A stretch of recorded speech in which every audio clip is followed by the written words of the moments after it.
Aku masih ingat jelas hari itu, hari ketika ayah memperkenalkan wanita yang katanya akan menjadi istrinya. Aku terdiam. Bukan karena terharu atau bahagia, tapi karena hatiku menolak percaya. Wanita itu terlalu muda, terlalu anggun, terlalu mencurigakan. Namanya Mira. Usianya terpaut hampir 20 tahun dari ayah.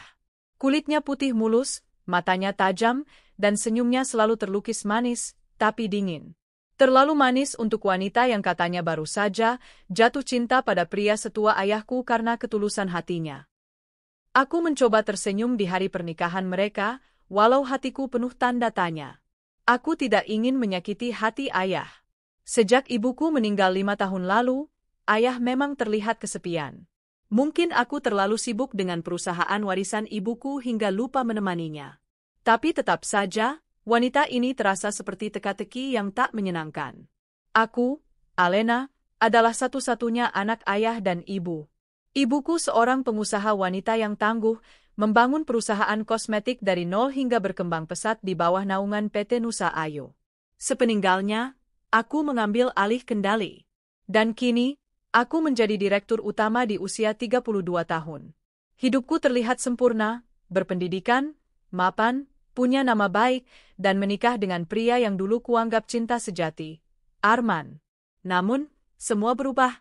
Semenjak ayah menikah dengan Mira, suamiku juga berubah. Awalnya kupikir hanya kebetulan. Arman tiba-tiba sering pulang malam, lebih banyak diam, dan menyibukkan diri dengan pekerjaannya di cabang perusahaan. Bahkan di rumah, dia seperti orang asing. Sentuhannya dingin, ucapannya pendek, bahkan kadang tak menjawab ketika aku bertanya. Aku capek, Lena. Jangan banyak tanya, jawabnya saat aku mencoba bicara suatu malam. Aku menatap wajahnya lelah, tapi hatiku bergetar. Dulu, ia selalu hangat, selalu pulang lebih awal hanya agar bisa makan malam bersamaku. Sekarang, seolah aku hanyalah bayangan di rumah yang sama. Dan Mira dia dengan mudah masuk dalam keluarga. Ayah memberinya jabatan sebagai manajer pengembangan merek di perusahaan. Tanpa wawancara, tanpa pertimbangan. Dia punya pengalaman di dunia pemasaran, nak, kata ayah. Tapi entah kenapa, aku tak pernah menemukan rekam jejak profesional wanita itu dimanapun. Hanya profil LinkedIn yang baru dibuat dengan pengalaman yang samar. Dia belajar dari kehidupan, kata ayah lagi. Aku mengangguk pelan. Mungkin karena ayah sudah lama sendiri, dia mudah terpesona oleh kelembutan Mira. Namun, Mira bukan hanya lembut. Dia lihai. Mira tahu cara menarik hati orang, termasuk para staf perusahaan. Dalam waktu singkat, ia jadi pusat perhatian. Banyak yang memujinya sebagai istri direktur yang humble dan smart. Tapi aku melihat sisi lain.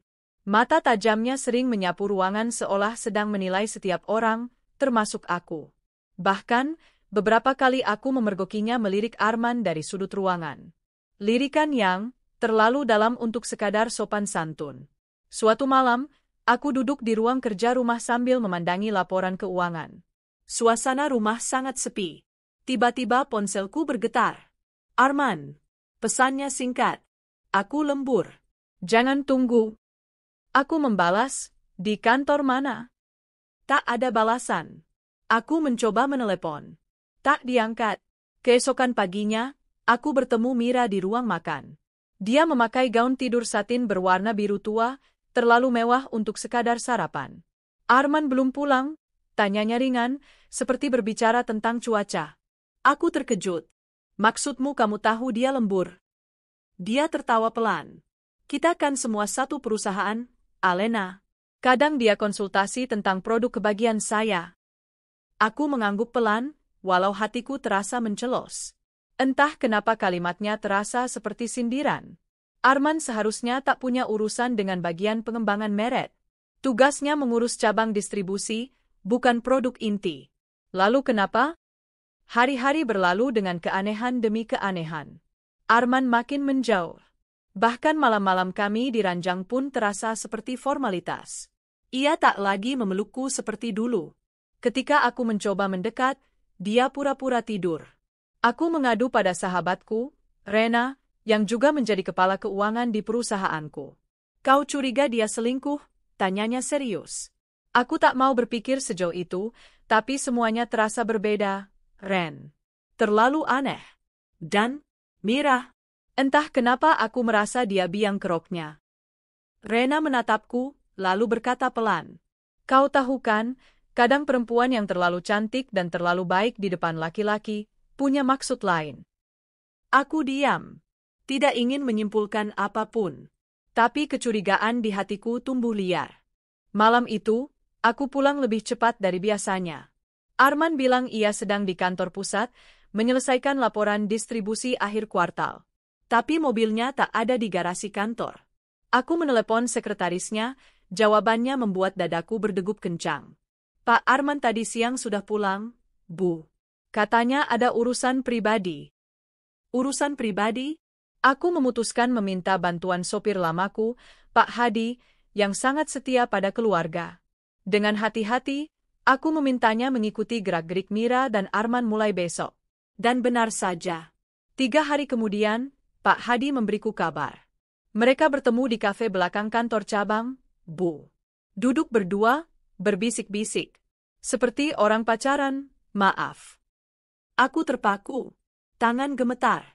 Tapi aku menahan air mata. Foto mereka? Tanyaku tenang. Pak Hadi menyerahkan ponsel. Ada beberapa gambar, tak terlalu jelas tapi cukup mengungkap. Mira memegang tangan Arman di atas meja. Wajah mereka dekat. Tatapan mereka, seperti orang yang sedang jatuh cinta. Hatiku serasa diremas. Malam itu, aku duduk sendirian di balkon kamar. Menatap langit yang kelam. Suamiku dan ibu tiriku berselingkuh? Bukan hanya pengkhianatan pernikahan, tapi pengkhianatan darah dan kepercayaan. Wanita yang kupanggil, ibu, yang kuizinkan masuk dalam hidup ayahku, bermain api dengan pria yang menjadi suamiku sendiri? Aku menggigit bibir, menahan tangis yang tak terbendung. Tapi bukan hanya kesedihan yang kurasakan malam itu. Amarah. Harga diriku diinjak. Aku tak akan diam. Kalau benar dugaan ini, mereka akan menyesal. Aku bersumpah. Sejak malam itu, aku tidak pernah lagi memandang Arman dengan cara yang sama. Tatapan mataku dingin, kata-kataku terukur, dan hatiku mulai menyusun strategi. Namun, aku juga tahu, kalau ingin menghancurkan mereka, aku harus punya bukti yang lebih kuat. Lebih dari sekadar foto kabur di kafe. Aku mulai mengatur langkah secara diam-diam. Setiap aktivitas Mira dan Arman mulai kupantau. Aku menugaskan Rena, sahabatku yang juga kepala keuangan, untuk menyelidiki laporan pengeluaran pribadi perusahaan. Barangkali ada aliran dana yang mencurigakan yang digunakan untuk membiayai hubungan gelap mereka. Rena bekerja cepat. 3 hari setelahnya, ia memberiku laporan tak terduga. Len, ini aneh. Ada beberapa transaksi pengeluaran dari akun divisi pemasaran ke sebuah butik mewah dan hotel bintang 5 di pusat kota. Transaksi ini menggunakan approval Mira dan disahkan oleh Arman. Nominalnya cukup besar. Tapi saat kita cek, tidak ada kegiatan perusahaan yang berkaitan dengan itu. Butik dan hotel? Aku langsung teringat pada kalung mewah yang dipakai Mira beberapa hari lalu. Katanya itu hadiah dari ayah. Tapi ayah tidak pernah suka belanja, apalagi memberi hadiah seperti itu. Aku menyuruh Rena mencetak bukti transaksi, lalu menyimpannya rapat-rapat di brankas pribadiku. Aku mulai merangkai kepingan puzzle, Mira sebagai ibu tiriku, yang menjalin hubungan rahasia dengan suamiku. Mereka memanfaatkan kedekatan dalam keluarga dan jabatan di perusahaan untuk menutupi kebusukan mereka. Namun, masih ada satu hal yang terus menggangguku. Kenapa Arman? Kenapa Mira memilih kembali ke masa lalu, dan kenapa Arman tega mengkhianatiku demi wanita yang dulu sempat meninggalkannya? Jawabannya datang dari tempat yang tidak kuduga.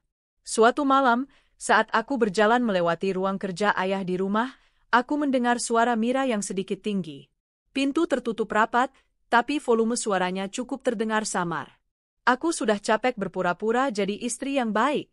Kenapa masih saja kau ragu padaku? Kalau kau tak percaya, untuk apa kau nikahi aku? Ada jeda. Suara ayah terdengar menenangkan, seperti biasa.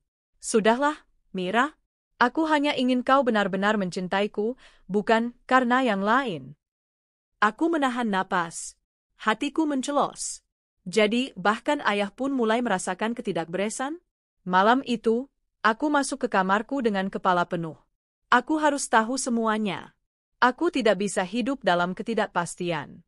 Maka, aku memutuskan untuk menyewa seorang detektif swasta. Diam-diam, tanpa sepengetahuan siapapun, termasuk Rena. 2 minggu berikutnya, aku menjalani hari seperti biasa. Di kantor, aku tetap tampil sebagai CEO tegas dan kalem. Di rumah, aku tetap jadi istri yang tenang, walau Arman makin jauh. Anehnya, ia tidak pernah menanyakan perubahan sikapku. Seolah ia pun tak peduli lagi. Mira tetap tampil bak istri muda yang sempurna. Menyapa semua orang dengan ramah, mengelus tangan ayah dengan lembut saat makan malam, dan berpura-pura menjadi ibu sambung yang perhatian. Menjijikkan. Hingga suatu hari, detektif yang kutugaskan, Pak Darto, datang dengan bukti yang membuat darahku mendidih. Bu Alena, katanya sambil menyodorkan map coklat dan flash disk, kami menemukan cukup banyak bukti.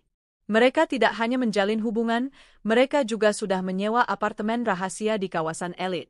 Kami punya foto mereka masuk dan keluar bersama di waktu yang berbeda, bukti pembayaran dari rekening Arman, dan beberapa pesan dari ponsel cadangan yang digunakan Mira. Aku membuka map itu dengan tangan bergetar. Di dalamnya, foto-foto sangat jelas. Mira bersandar di bahu Arman saat mereka duduk di balkon apartemen. Arman memeluknya dari belakang. Bahkan ada video rekaman CCTV yang menunjukkan mereka masuk lift bersama, tertawa dan berpelukan. Air mataku jatuh, tapi aku cepat-cepat mengusapnya. Tidak, aku tak boleh lemah. Ini bukan waktunya menangis. Ini waktunya bertindak. Sore itu juga, aku memanggil Rena ke ruanganku. Aku butuh bantu kamu satu hal terakhir. Aku ingin semua dokumen yang berkaitan dengan kontrak kerja Mira dan Arman di perusahaan dikumpulkan. Aku juga ingin kamu bantu siapkan surat pemecatan. Legal, tanpa celah. Rena menatapku terkejut. Kamu yakin, Len? Ini akan bikin geger. Aku mengangguk. Sudah terlalu lama aku diam. Mereka pikir aku bodoh. Tapi aku akan buktikan, aku bukan wanita yang bisa diinjak-injak. Malam itu, aku pulang lebih cepat dari biasanya. Aku duduk di ruang tamu sendirian, menanti Arman pulang. Waktu menunjukkan pukul 9 malam saat pintu terbuka dan dia masuk. Arman terlihat lelah, tapi terkejut melihatku duduk diam di ruang tamu. Kamu belum tidur? Aku tersenyum. Belum. Aku ingin bicara. Dia mengangguk, meletakkan tasnya, dan duduk di sofa seberangku. Apa? Apa kamu masih mencintaiku, Arman? Dia terdiam. Kenapa nanya begitu? Aku hanya ingin tahu, sebelum semua ini berakhir. Dia menatapku. Matanya seperti menyimpan rahasia. Tapi aku tak memberinya waktu. Aku tahu tentang kalian. Arman membeku. Maksudmu? Aku tahu kau berselingkuh dengan Mira. Aku tahu kalian menyewa apartemen. Aku tahu kalian memalsukan pengeluaran perusahaan untuk membiayai hubungan kalian. Dan aku punya bukti. Wajahnya pucat. Nafasnya memburu. Lena, aku bisa jelaskan. Aku tertawa pelan. Tentu. Silakan. Tapi aku juga bisa jelaskan semuanya ke ayah, ke dewan direksi, bahkan ke media kalau kau mau. Jangan, Lena. Tolong. Ini, aku tidak berniat seperti ini. Aku hanya... Mira kembali muncul dan aku bingung. Bingung? Aku bangkit berdiri. Kau tahu siapa Mira, kan? Dia wanita yang meninggalkanmu demi pria kaya. Dia kembali bukan karena cinta, tapi karena perusahaan keluargaku. Arman menunduk. Aku mencintaimu, Lena. Tapi, perasaanku ke Mira belum mati. Saat dia muncul lagi, semuanya campur aduk. Aku memejamkan mata. Sakit. Tapi aku harus kuat. Terima kasih sudah jujur, kataku dingin. Besok pagi, kau tidak perlu masuk kerja. Surat pemecatanmu sudah siap. Aksesmu ke rekening perusahaan sudah dibekukan. Dan aku ingin kau angkat kaki dari rumah ini. Arman terlihat terpukul. Tapi aku tak peduli. Kau bukan lagi suamiku, Arman. Kau adalah pengkhianat. Keesokan harinya, Aku menemui ayah di ruang kerjanya. Dengan hati yang berat, aku menyerahkan semua bukti. Ayah membacanya perlahan, dan wajahnya berubah kelam. Tangannya gemetar saat melihat foto-foto itu. Tidak mungkin, bisiknya. Merah? Aku menatapnya, kali ini sebagai seorang anak yang ingin menyelamatkan orang tuanya. Maaf, ya, tapi ayah harus tahu. Mira memanfaatkan ayah. Dia tidak pernah mencintai ayah. Dia hanya ingin dekat dengan Arman dan perusahaan ini. Ayah tak berkata apa-apa. Tapi air matanya jatuh. Hati lelaki tua itu pasti remuk. Tapi ini lebih baik daripada terus dibodohi. Ayah akan menceraikannya, katanya pelan. Ayah akan pulangkan dia ke kampungnya. Ayah tak bisa hidup dengan pengkhianatan seperti ini. Aku mengangguk. Itu keputusan yang tepat. Hari itu, 2 ekor ular yang bersarang di hidupku mulai digiring keluar. Tapi aku tahu, perangku belum selesai. Pagi itu, kantor pusat PT Nusa Ayu mendadak heboh. Bisik-bisik pegawai menyebar cepat. 2 nama penting tiba-tiba dipecat. Arman, direktur cabang distribusi, dan Mira, manajer pengembangan merek sekaligus istri dari direktur senior, diberhentikan secara tidak hormat karena penyalahgunaan wewenang dan pelanggaran etika kerja. Namun hanya sedikit yang tahu bahwa kisah sebenarnya jauh lebih kotor dari itu. Aku berjalan menyusuri koridor lantai utama dengan langkah tegap. Karyawan yang biasanya menyapa ramah kini hanya berani melirik diam-diam. Aku tidak peduli. Aku harus tetap kuat, menunjukkan pada semua orang bahwa aku bukan perempuan lemah yang akan hancur karena 2 pengkhianat. Setibanya di ruang direksi, Rena sudah menunggu dengan map di tangan. Laporan media sudah kita tahan, Len. Kita bungkus pemecatan ini dalam alasan pelanggaran keuangan. Nama perusahaan tetap bersih. Aku mengangguk. Terima kasih. Aku nggak mau nama baik ibu tercoreng karena ulah mereka. Rena menatapku lama. Kamu yakin masih kuat? Aku tersenyum miris. Setelah melihat 2 orang terdekatku tidur bersama di belakangku, aku harus kuat, Ren. Kalau tidak, aku bisa mati berdiri. Rena meraih tanganku. Kalau kamu butuh bahu, aku di sini. Aku tahu dia tulus. Dan dukungannya sangat berarti. 2 hari setelah pemecatan, Mira dikembalikan ke desa asalnya. Ayah sendiri yang mengantar. Aku tak ikut. Aku tak kuat melihat wajah wanita itu lagi. Tapi aku menerima pesan dari ayah setelah itu. Mira menangis, meratap, bahkan memohon. Tapi sudah terlambat. Ayah hanya menurunkan koper dan langsung pergi. Terima kasih, Nak. Kau menyelamatkan ayah.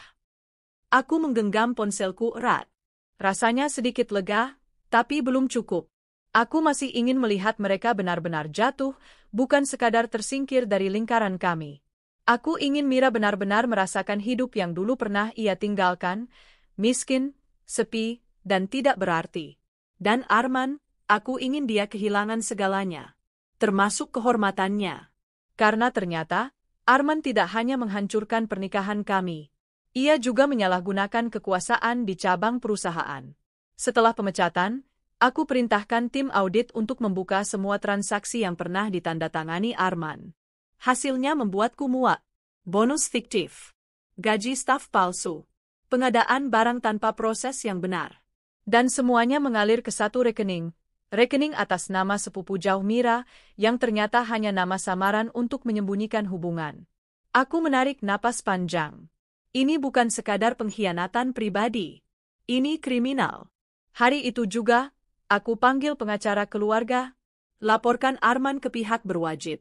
Lengkapi dengan semua bukti dari tim audit. Aku ingin dia dihukum secara hukum. Pengacaraku, Pak Damar, hanya mengangguk tenang.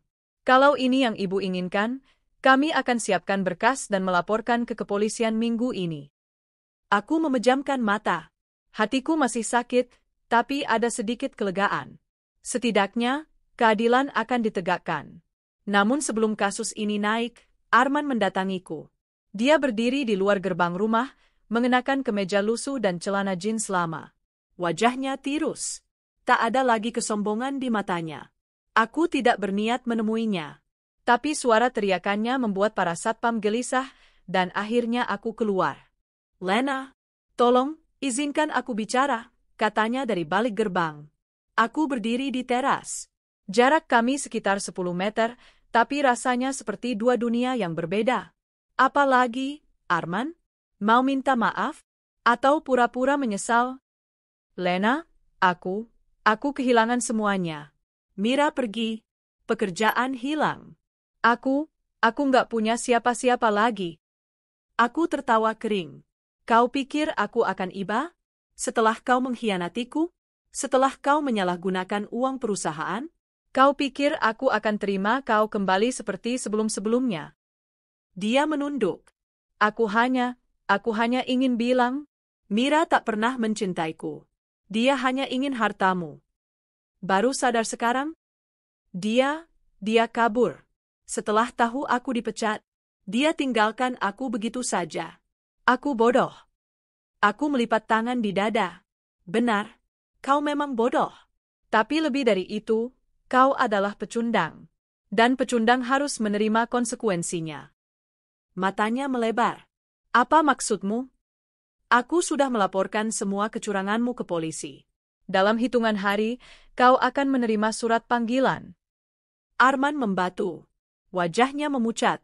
Lena, tolong. Aku mohon. Aku akan kembalikan semua uang itu. Jangan laporkan aku. Aku bisa masuk penjara. Aku tersenyum sinis. Itu memang tempat yang cocok untukmu. Penjara. Lalu aku berbalik dan masuk ke rumah. Di belakangku, kudengar suara Arman meratap, memanggil namaku. Tapi aku sudah tak peduli. Aku menutup pintu dan menutup bab itu dalam hidupku. Beberapa minggu berlalu. Nama Mira mulai hilang dari pembicaraan orang-orang. Arman sempat menghilang, tapi kabar tentang penangkapannya muncul di media lokal setelah laporan perusahaan kami diterima kepolisian. Judul berita itu mencolok, ex-direktur cabang PT Nusa Ayu ditahan atas dugaan penggelapan dana. Aku membaca berita itu dengan tenang di ruang makan. Ayah duduk di seberangku, meminum teh hangat. Kau yakin tidak menyesal, nak? Tanyanya. Aku tersenyum kecil. Justru aku menyesal karena dulu terlalu percaya. Tapi sekarang, aku belajar. Tidak semua orang yang terlihat baik itu tulus. Ayah mengangguk pelan. Matanya tampak lelah tapi damai. Ayah juga menyesal sudah percaya pada Mira. Tapi sekarang ayah sadar, kau satu-satunya keluarga yang tak pernah tinggalkan ayah. Aku meraih tangan ayah dan menggenggamnya. Kita masih punya satu sama lain. Hari itu, untuk pertama kalinya sejak semua ini terjadi, aku merasa benar-benar bebas. Luka di hatiku masih ada, tapi aku tahu luka itu takkan sia-sia.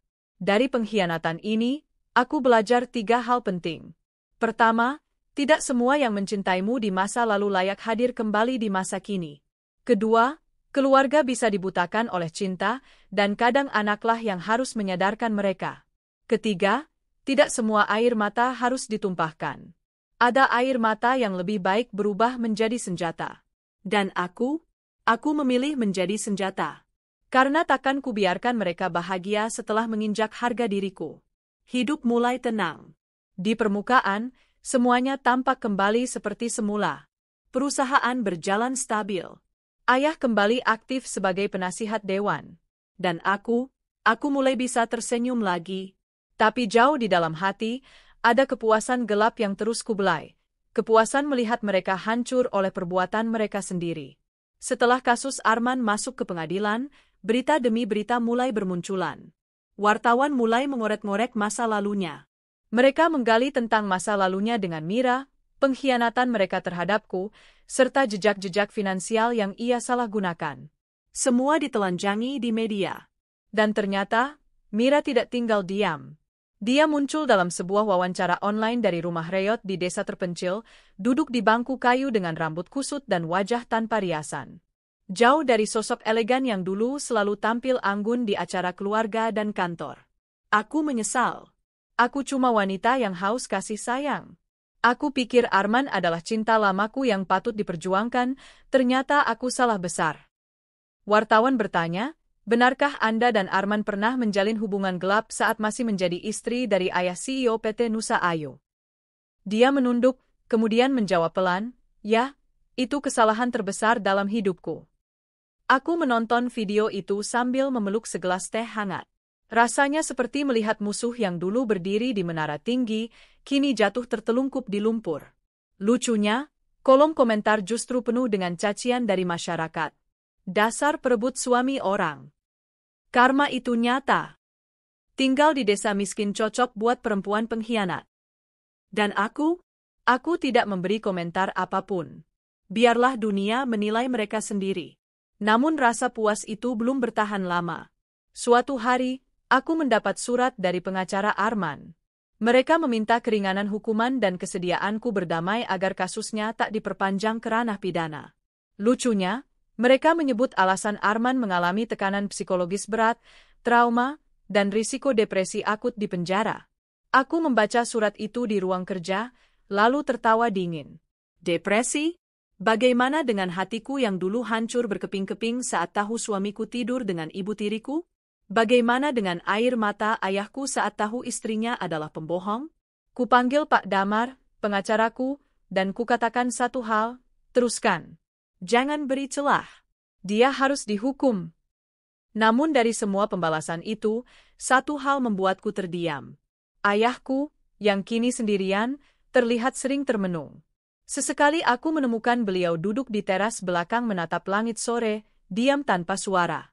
Aku tahu, walau ia tidak mengatakannya, perasaannya masih diganggu oleh bayangan Mira.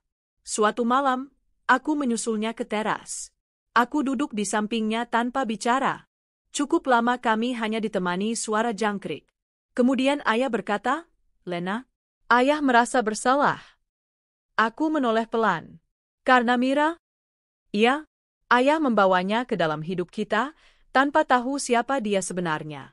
Kalau saja ayah lebih teliti, kau tak akan disakiti seperti ini. Aku menggenggam tangan ayah. Tapi ayah berani melepaskannya ketika tahu kebenarannya. Tidak semua orang bisa melakukan itu. Beliau menatapku, mata tua itu berkaca-kaca. Tapi luka di hatimu, itu tak bisa ayah sembuhkan. Aku tersenyum. Tapi ayah sudah memberiku kesempatan untuk menyembuhkan diriku sendiri. Dan sekarang, aku jauh lebih kuat. Kami saling berdiam, dan untuk pertama kalinya dalam beberapa bulan, aku merasa berdamai. Bukan karena rasa sakit itu hilang, tapi karena aku bisa menghadapinya tanpa rasa takut. Seminggu setelah percakapan itu, ada kabar baru. Mira ditemukan pingsan di ladang jagung dekat rumah orang tuanya. Ia sempat dirawat di puskesmas karena keracunan makanan. Berita ini sampai padaku lewat pesan singkat seorang kenalanku di desa yang juga mantan pegawai perusahaan. Bu Alena, saya cuma ingin kasih tahu, kondisi Bu Mira memprihatinkan. Dia tinggal sendirian. Keluarganya pun menjauh. Makan seadanya. Kadang cuma rebusan singkong. Saya bukan membela, tapi dia benar-benar sudah tidak punya apa-apa. Aku membaca pesan itu tanpa ekspresi. Tapi malam itu, saat hendak tidur, wajah Mira terbayang dalam benakku. Bukan wajahnya saat aku berdiri di rumah kami dulu, melainkan wajah lusuhnya di tayangan berita, kurus, kusut, dan penuh penyesalan. Aku sempat bertanya pada diri sendiri, apakah aku terlalu kejam? Tapi ingatan tentang malam saat kulihat mereka berpelukan di balkon apartemen, tentang tubuhku yang gemetar sambil menatap bukti pengkhianatan, membungkam rasa iba itu. Tidak, ini bukan soal dendam semata. Ini tentang keadilan. Mereka mengkhianati kepercayaan. Dan harga dari kepercayaan yang dihancurkan bukanlah sesuatu yang bisa ditebus dengan air mata atau permintaan maaf. Beberapa bulan berlalu, kasus Arman resmi diputuskan. Ia divonis bersalah dan dijatuhi hukuman penjara 2 tahun dengan denda besar. Saat sidang terakhir, aku hadir di ruang pengadilan. Arman melihatku dari kejauhan. Matanya kosong, wajahnya tirus. Saat hakim membacakan vonis, dia tertunduk. Aku tidak melihat air mata. Mungkin dia sudah kehabisan. Selesai sidang, dia sempat dibawa ke ruang tahanan sementara. Di luar dugaan, dia memintaku datang menemuinya. Aku pikir, kenapa tidak? Di ruang kecil berjeruji itu, kami duduk berseberangan. Tak ada kaca, hanya 2 kursi dan meja pendek. Arman membuka percakapan lebih dulu. Suaranya serak. Lena, aku tak pantas bicara padamu. Tapi aku ingin kau tahu satu hal.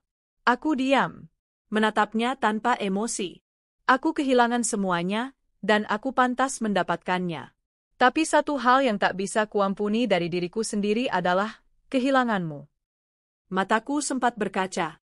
Tapi aku tahan. Aku sudah berjanji, air mata untuknya sudah habis. Aku sudah memaafkanmu, kataku datar. Dia tampak kaget. Kau maafkan aku? Aku mengangguk. Ya.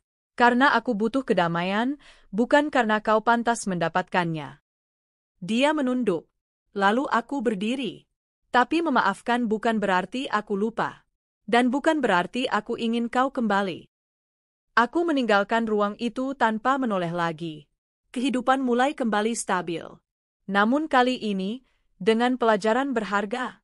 Aku memperkuat sistem keamanan perusahaan, mengganti banyak posisi strategis dengan orang-orang baru yang integritasnya teruji. Aku juga membentuk program pembinaan perempuan tangguh untuk membantu para wanita yang pernah dihancurkan oleh hubungan toksik agar bangkit kembali. Rena sering bilang padaku, kamu bukan cuma CEO, Len. Kamu survivor. Dan aku mengamini itu. Hari-hariku kini tidak lagi dipenuhi amarah. Tapi juga tidak dengan kelengahan. Aku berdamai bukan dengan melupakan, tapi dengan mengingat dan menjadikannya perisai. Dan jika suatu hari, Mira dan Arman ingin mencoba merangkak kembali ke dunia kami, mereka akan mendapati satu tembok kokoh bernama Alena, yang takkan memberi celah sedikit pun untuk pengkhianatan kedua kalinya. Karena wanita yang bangkit dari pengkhianatan, lebih tajam dari pisau, dan lebih kuat dari baja. Beberapa bulan setelah sidang Arman, hidupku memasuki babak baru. Bukan karena semuanya membaik seketika, tapi karena aku berhasil keluar dari jurang yang sebelumnya ku terjun sendiri tanpa sadar. Bukan mudah, tapi aku melaluinya dengan bekal luka yang menjelma menjadi perisai. Pagi ini aku duduk di balkon rumah sambil menyesap kopi hangat. Udara Jakarta cukup sejuk, dan burung-burung gereja sesekali hinggap di pagar besi. Damai, untuk pertama kalinya setelah sekian lama, damai itu benar-benar kurasakan. Ponselku berbunyi. Rena menelepon. Len, kamu udah lihat berita pagi ini? Aku menyipitkan mata. Berita apa? Ini tentang Mira? Dad, hatiku berdegup cepat.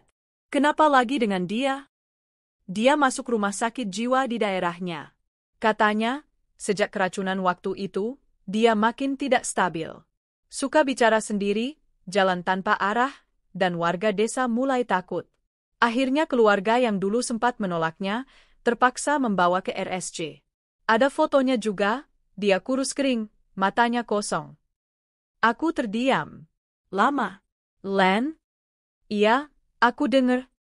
Maaf kalau aku ganggu pagi kamu. Enggak, justru aku butuh tahu semua ini.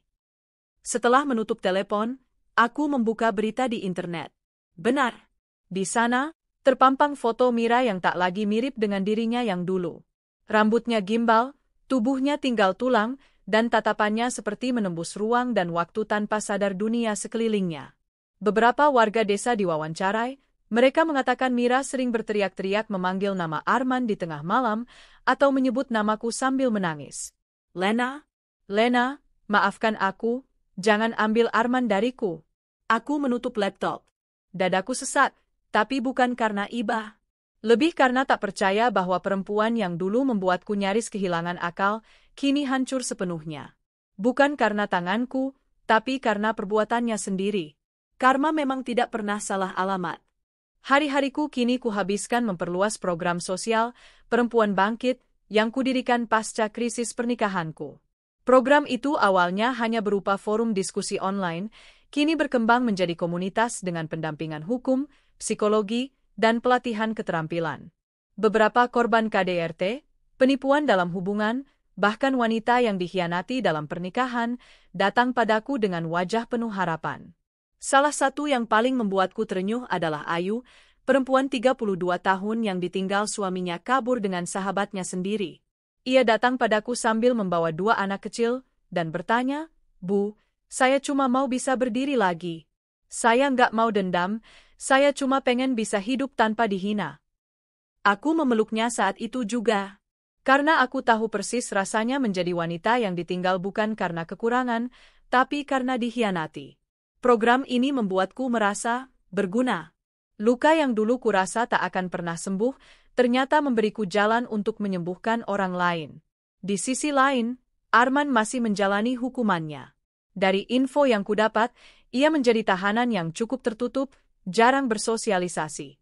Tapi kabarnya, ia mulai rajin membaca dan menulis. Bahkan ada petugas yang berkata, Pak Arman suka menulis surat, Bu. Tapi tak pernah dikirim. Disimpan dalam laci. Entah kepada siapa surat-surat itu ditujukan. Tapi aku menduga, beberapa mungkin untukku. Atau mungkin, untuk Mira. Aku tak berniat membacanya. Masa laluku bersamanya sudah kututup. Yang ada kini hanya bekas luka yang membentuk karakter baru dalam diriku. Wanita yang tidak lagi mudah percaya, tapi juga tidak mudah runtuh. Suatu siang, saat aku hendak meninggalkan kantor, seorang tamu tak dikenal meminta bertemu. Ia memperkenalkan diri sebagai Ratna, kakak tiri Mira yang tinggal di desa. Maaf saya datang tiba-tiba, Bu Lena, katanya gugup. Aku mengangguk. Silakan duduk. Ada yang bisa saya bantu? Dia membuka tas kecilnya, mengeluarkan surat lusuh. Ini, dari Mira. Dia minta saya menyampaikan. Katanya, dia ingin bicara terakhir kali, meski cuma lewat tulisan. Aku membuka surat itu. Tulisan tangannya goyah, tak beraturan. Tapi aku masih bisa membacanya. Lena, aku tahu aku tak layak bicara denganmu. Aku tahu aku mungkin adalah mimpi buruk dalam hidupmu. Tapi aku mohon, izinkan aku menulis ini sebagai bentuk penyesalan terakhirku. Aku mencintai Arman, dulu. Tapi aku tahu aku datang di waktu yang salah, dengan cara yang salah. Aku hancurkan hidupmu, dan aku takkan pernah bisa memutar waktu. Aku tidak meminta dimaafkan, karena aku pun tidak memaafkan diriku. Tapi aku ingin kau tahu, Arman benar-benar mencintaimu. Sampai akhir. Saat kami tinggal bersama, ia tak pernah sepenuhnya menatapku seperti ia menatapmu. Mungkin itu kutukanku. Aku merebut sesuatu yang tidak pernah benar-benar milikku. Terima kasih karena telah menunjukkan padaku arti kehilangan yang sebenarnya. Aku belajar bahwa cinta yang tumbuh dari pengkhianatan takkan pernah membawa kebahagiaan. Mira, aku menutup surat itu pelan. Tak ada air mata. Hanya napas panjang dan rasa lega yang aneh. Akhirnya, pengakuan itu datang. Meski terlambat, tapi cukup untuk menjadi penutup. Dia sekarang bagaimana? Tanyaku pada Ratna. Ratna menunduk. Seminggu lalu dia dibawa ke ruang isolasi. Kondisinya makin memburuk. Tak kenal siapa-siapa lagi. Kadang cuma duduk memeluk boneka jerami sambil memanggil nama-nama yang tidak jelas. Tapi surat itu, ditulisnya sebelum kondisinya makin parah. Aku mengangguk. Terima kasih sudah membawanya. Kalau boleh tahu, apakah ibu akan menjenguknya suatu hari? Aku terdiam. Lama. Aku rasa, tidak. Karena semua kenangan kami hanya akan menyakitinya. Dan menyakitiku. Malam harinya, aku duduk sendirian di kamar. Surat itu kutaruh di meja rias. Kuhadapi wajahku di cermin. Di sana, kulihat bukan lagi wanita polos yang pernah dipermainkan. Tapi wanita dengan sorot mata tajam dan senyum tipis penuh ketegasan. Aku memikirkan hidupku. Tentang kehilangan. Tentang luka. Tentang cinta yang rusak. Tapi juga tentang bagaimana aku membangun diriku kembali dari reruntuhan. Tentang keberanian untuk menghadapi pengkhianatan. Tentang kekuatan untuk berkata, aku tidak akan jadi korban selamanya. Dan malam itu, aku tahu satu hal dengan pasti. Aku tidak membalas mereka karena benci. Aku membalas karena aku tidak mau lagi diinjak. Karena aku layak dihormati. Dan karena mereka perlu belajar bahwa hidup bukan tempat untuk bermain-main dengan hati orang lain. Aku memejamkan mata. Dalam keheningan malam, suara masa lalu perlahan memudar. Bukan karena hilang, tapi karena aku tak lagi menggenggamnya. Kini, aku memeluk masa depan. Dengan luka yang sudah jadi pelindung. Dengan cinta baru yang mungkin akan datang suatu hari nanti. Tapi yang pasti, dengan diriku yang utuh, dan tak lagi bisa dihancurkan. Waktu terus berjalan. Semua luka, sebesar apapun, pelan-pelan menemukan tempatnya. Bukan berarti menghilang, tapi menyatu dalam diriku, menjadi bagian dari siapa aku sekarang. Sudah hampir 1 tahun sejak peristiwa kelam itu.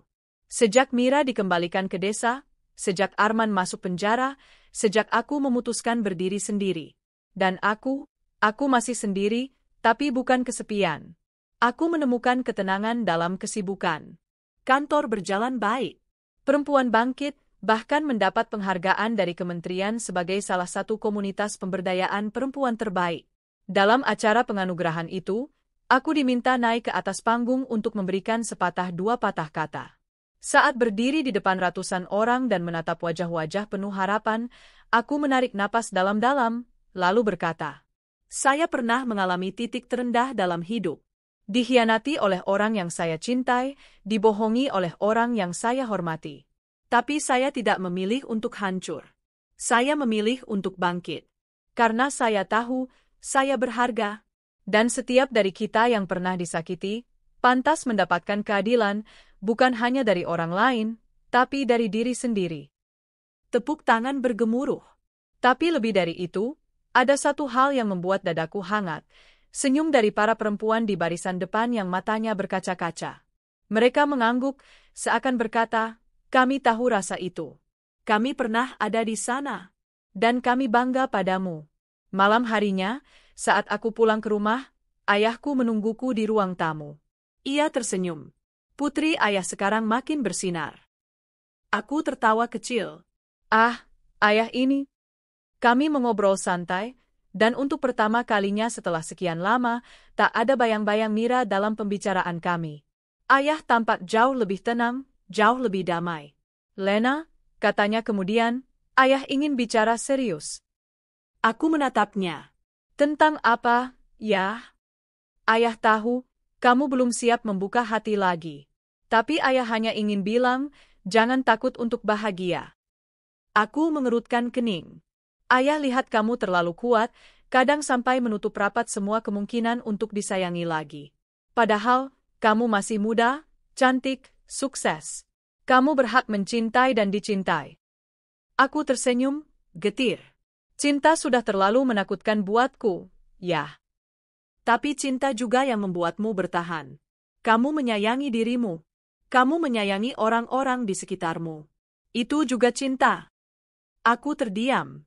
Kata-kata ayah begitu sederhana, tapi menyentuh dasar hatiku yang belum pernah benar-benar sembuh. Beberapa hari kemudian, aku diundang menjadi pembicara tamu di salah satu universitas terkenal. Temanya tentang wanita dalam kepemimpinan dan ketahanan emosional. Saat acara usai, seorang pria menghampiriku. Tubuhnya tinggi, wajahnya bersih, dan sorot matanya tajam namun ramah. "Halo, Bu Lena. Saya Adrian, dosen tamu di sini. Saya ikut mendengarkan pemaparan Ibu. Sangat inspiratif." Aku tersenyum. "Terima kasih, Pak Adrian." Kami berbincang cukup lama, bahkan sempat bertukar kontak karena ternyata ia juga tertarik bekerja sama dengan komunitas Perempuan Bangkit. Sejak saat itu, komunikasi kami berlanjut. Profesional di awal, lalu perlahan mulai lebih akrab. Adrian berbeda dari Arman. Ia tenang, tidak banyak bicara manis, tapi penuh empati. Ia tidak pernah mencoba menyelami masa laluku tanpa izin. Ia menghargai batas. Dan entah kenapa, bersamanya, aku merasa aman. Satu malam, setelah kami makan malam bersama untuk membahas program kerjasama, ia berkata, "Lena, aku tidak akan mendesakmu. Tapi kalau suatu hari kamu ingin ditemani bukan karena luka, tapi karena ingin berbagi senyum, aku bersedia." Aku hanya bisa menatapnya tanpa kata-kata. Tapi dalam hati, ada bagian diriku yang retak, bukan karena hancur, tapi karena mulai terbuka. Di tengah perasaan yang mulai tumbuh itu, aku mendapat kabar dari pengacaraku. Arman akan bebas bersyarat dalam 2 bulan ke depan. Dad, rasa di dadaku seperti disayat halus. Luka lama yang kupikir sudah sembuh, ternyata masih menyisakan rasa ngilu. Bukan karena aku masih mencintainya, tapi karena bayangan masa lalu kembali hadir tanpa undangan. "Apa dia akan mencariku?" tanyaku. "Bisa jadi. Tapi kami sudah siapkan pengacara dan jalur hukum jika dia melanggar batas. Dia tak punya hak lagi untuk mengganggumu. Aku mengangguk. Tapi tetap saja, malam itu aku tidur tak nyenyak. 2 bulan kemudian, Arman benar-benar bebas. Hari-hari pertamaku dilalui dengan waspada. Aku memperketat keamanan rumah dan kantor. Tapi, tak ada kabar dari dia. Sampai suatu siang, aku menerima kiriman sebuah paket kecil ke kantor. Tak ada nama pengirim. Hanya kotak kayu elegan dan sepucuk surat di dalamnya. Isi suratnya singkat, "Lena, aku tidak akan muncul dalam hidupmu lagi. Tapi izinkan aku meminta satu hal, jangan benci aku seumur hidupmu. Aku sudah kehilanganmu, dan itu cukup untuk jadi hukumanku. Arman." Di dalam kotak itu, ada liontin kecil berbentuk hati. Liontin yang dulu pernah ia berikan padaku saat ulang tahunku yang pertama setelah menikah. Kini, sudah tak berkilau lagi. Usang, seperti kenangan kami. Aku menutup kotak itu, dan memutuskan menguburnya di taman belakang rumah. Bersama semua kenangan yang tak lagi kubutuhkan. Waktu terus berjalan. Hubunganku dengan Adrian tumbuh perlahan tapi pasti. Ia tidak tergesa, dan tidak pernah memaksaku menjadi normal, seperti dulu.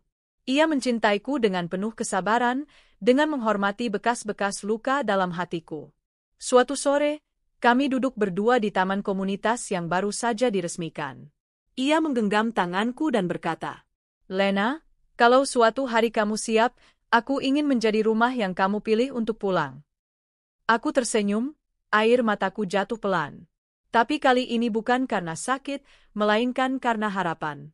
Dan kini, aku menulis kisah ini bukan sebagai bentuk dendam, tapi sebagai pengingat bahwa kejatuhan bukan akhir dari segalanya. Pengkhianatan bukan kutukan seumur hidup. Justru dari sana, aku menemukan kekuatanku.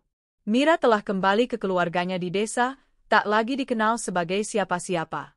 Arman, katanya pindah ke kota kecil dan bekerja sebagai staf di perusahaan kecil, jauh dari sorotan. Biarlah mereka hidup dalam dunia mereka sendiri. Aku tak ingin mereka menderita, tapi aku juga tak ingin mereka kembali. Karena kini aku memiliki hidup yang kubangun sendiri. Dengan tangan yang pernah gemetar, dengan hati yang pernah remuk. Tapi juga dengan keberanian yang tumbuh dari luka. Dan jika suatu hari aku harus jatuh lagi, aku tahu, aku bisa bangkit. Karena aku adalah Lena. Bukan lagi wanita yang ditinggalkan. Tapi wanita yang memilih untuk melangkah. Sudah 2 tahun sejak aku menutup bab lama dalam hidupku. Dan pagi ini, aku bangun tanpa rasa takut, tanpa bayang-bayang pengkhianatan yang membebani langkahku. Mentari masuk dari jendela kamar, menyinari ruanganku yang dipenuhi pot-pot kecil bunga lavender, mawar, dan lili. Aroma kopi dari dapur mulai menyebar, dan suara langkah kaki Adrian mendekat pelan. Ya, Adrian. Lelaki yang dulu hadir dengan tenang, kini adalah sosok yang menemaniku setiap pagi. Kami tidak menikah secara terburu-buru. Kami memberi waktu bagi luka-luka untuk benar-benar kering sebelum membuka pintu bagi cinta yang baru. Dan pada akhirnya, aku yang memutuskan. Aku yang mengangguk ketika Adrian berkata, "Lena, aku tak ingin menjadi cinta yang menghapus masa lalumu. Tapi aku ingin menjadi cinta yang membuat masa depanmu lebih cerah." Itulah hari ketika aku menyadari, aku pantas bahagia. Dan tak seorang pun boleh menghalangi itu lagi. Kami menikah dalam upacara kecil, di taman belakang rumah. Ayah berdiri mendampingiku dengan senyum bangga. Rena, sahabat setiaku sejak dulu, menjadi saksi dan sekaligus pembaca doa. Tak ada pesta mewah, tak ada liputan media. Hanya keluarga dan sahabat-sahabat yang benar-benar menyayangiku. Ketika Adrian mengucap janji suci dengan suara tenang dan mata berkaca-kaca, aku menggenggam tangannya erat. Dulu aku takut pada pernikahan. Tapi sekarang aku tahu, bukan pernikahan yang salah. Yang salah adalah kepada siapa aku mempercayakan hati. Dan kali ini, aku mempercayakannya pada seseorang yang tahu caranya menjaga, bukan menghancurkan. Setelah menikah, hidupku tak berubah drastis. Aku tetap bekerja, tetap memimpin perusahaan ayah, dan komunitas, Perempuan Bangkit, semakin berkembang. Kami membuka cabang di kota-kota kecil, bekerja sama dengan dinas sosial, menggelar pelatihan dan pendampingan hukum gratis bagi perempuan korban kekerasan rumah tangga dan pengkhianatan. Aku berdiri di banyak forum, berbicara lantang soal pentingnya perempuan mengenali haknya, memperjuangkan dirinya, dan tidak takut memilih pergi dari hubungan yang menyakitkan. Aku bertemu dengan ribuan perempuan. Dari mereka, aku belajar bahwa rasa sakit ternyata bisa dijadikan bahan bakar untuk melompat lebih tinggi. Dan yang paling membanggakan, salah satu peserta pelatihan yang dulu datang dalam keadaan depresi karena diselingkuhi suaminya, kini menjadi pengusaha sukses di bidang makanan rumahan. Ia menyumbang sebagian keuntungannya untuk mendanai anak-anak korban KDRT agar tetap bisa sekolah. Aku tersenyum bangga melihat pertumbuhan mereka. Karena dari situ, aku merasa tak sia-sia melewati badai yang dulu sempat hampir menenggelamkanku. Suatu siang yang hangat, aku menerima surat dari seseorang yang tak pernah kuduga akan menuliskanku lagi. Arman. Amplopnya putih polos, tidak ada nama pengirim, tapi tulisannya ku kenal. Tangan yang pernah menggenggam tanganku di altar pernikahan lama, kini menulis dalam huruf-huruf yang lebih bergetar. Dengan hati-hati, aku membukanya. Lena, aku tidak mengharapkan balasan. Bahkan aku tahu kau mungkin tak akan membaca ini sampai habis. Tapi izinkan aku menulis, bukan untuk membenarkan masa lalu, tapi untuk menutupnya dengan layak. Aku kini bekerja di kota kecil, hidup sederhana. Aku tidak menghindar dari dunia, tapi aku juga tidak mencari sorotan. Aku sadar, aku telah kehilangan segalanya. Dan aku menerimanya. Luka yang dulu kuberi padamu, ternyata menghukumku jauh lebih keras dari yang kubayangkan. Karena setiap malam, aku tidur dengan penyesalan, bukan karena dihukum-hukum, tapi karena telah mengkhianati satu-satunya orang yang benar-benar mencintaiku dengan tulus. Terima kasih karena tidak menghancurkan hidupku sepenuhnya. Kau bisa, tapi kau tidak memilih itu. Selamat, Lena. Untuk hidup barumu. Untuk kebahagiaanmu. Untuk keberanianmu. Arman.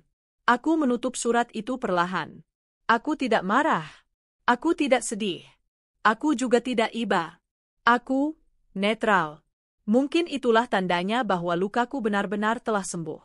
Dan surat itu, kutaruh dalam laci, bukan sebagai kenangan, tapi sebagai bukti bahwa aku menang.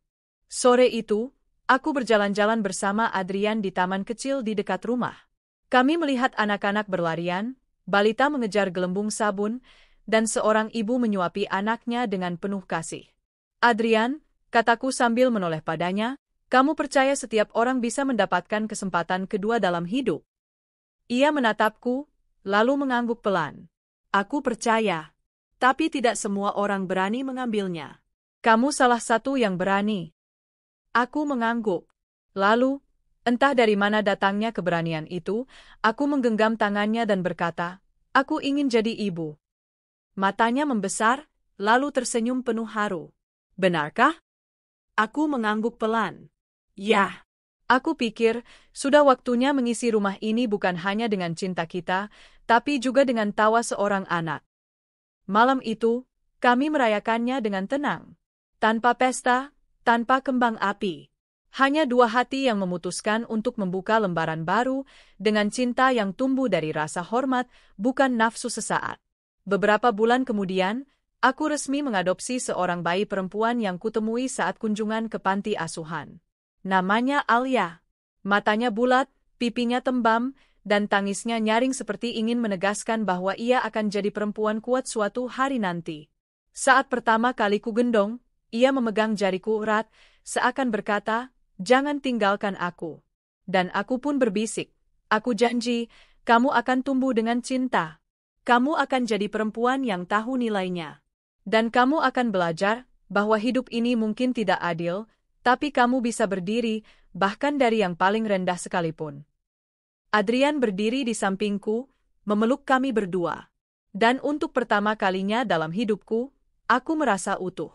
Kini, setiap pagi, aku bangun dengan dua hal paling berharga dalam hidupku, cinta dan harapan. Cinta yang kudapat dari pria yang mencintaiku karena siapa aku sekarang, bukan karena masa lalu atau penampilanku. Dan harapan yang hadir dalam sosok kecil bernama Alia, yang akan kutuntun agar tidak mengulangi kesalahan-kesalahan yang pernah kulakukan. Aku tidak akan melupakan masa laluku. Tapi aku tidak akan hidup di dalamnya. Karena hidupku terlalu berharga untuk dikubur bersama kenangan yang menyakitkan. Biarlah Arman dan Mira menjadi bagian dari bab gelapku yang tak perlu dibuka lagi. Biarlah mereka hidup dengan konsekuensi atas pilihan mereka. Aku tak lagi menyimpan dendam. Aku hanya menyimpan pelajaran. Bahwa cinta tidak boleh buta. Kepercayaan tidak boleh diberikan tanpa batas. Dan diriku tidak boleh kutinggalkan hanya demi mempertahankan orang lain. Aku adalah Lena. Dan aku telah memilih akhir ceritaku sendiri. Bukan sebagai korban, tapi sebagai pemenang.